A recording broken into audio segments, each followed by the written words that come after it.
Sumakay ako ng taxi nung isang araw at tinanong ako ng driver, ang driver ba ng taxi ay entitled to retirement benefits? So, sabi niya, malapit na siya mag-retire.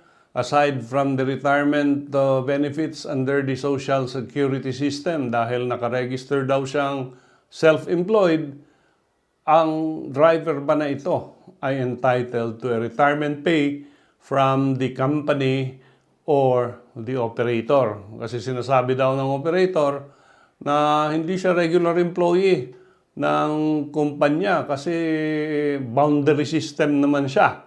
So, pag-usapan natin yan. In Angel Hardin versus National Labor Relations Commission and Goodman Taxi.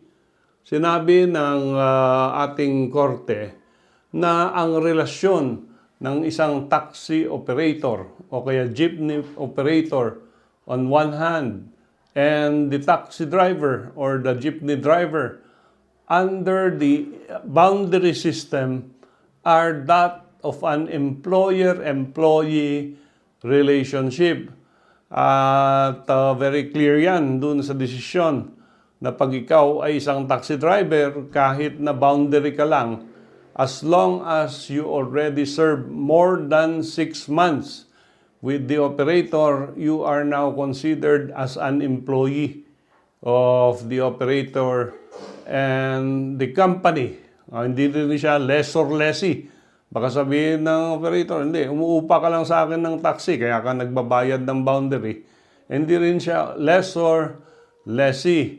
At alam naman natin, ang jeepney or taxi operator, nag-exercise ng control doon sa jeepney or taxi driver.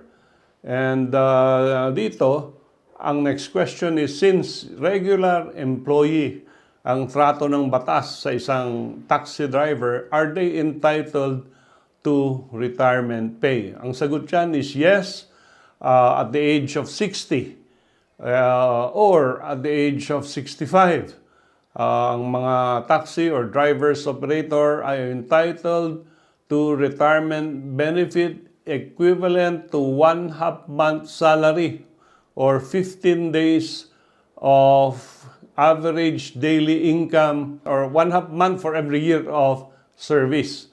At ang basis nito, yung average daily income or yung nire-retain niya in excess of the boundary. So ito ang magiging retirement pay niya. So kung ang boundary niya ay 800 pesos at ang income niya, average daily income ay 1.5. So ang balansa na yon ang basis ng computation ng retirement pay. So ito ay supported din by Article 287 of the Labor Code at may isa pang kaso dyan, De La Salle Araneta University versus Bernardo.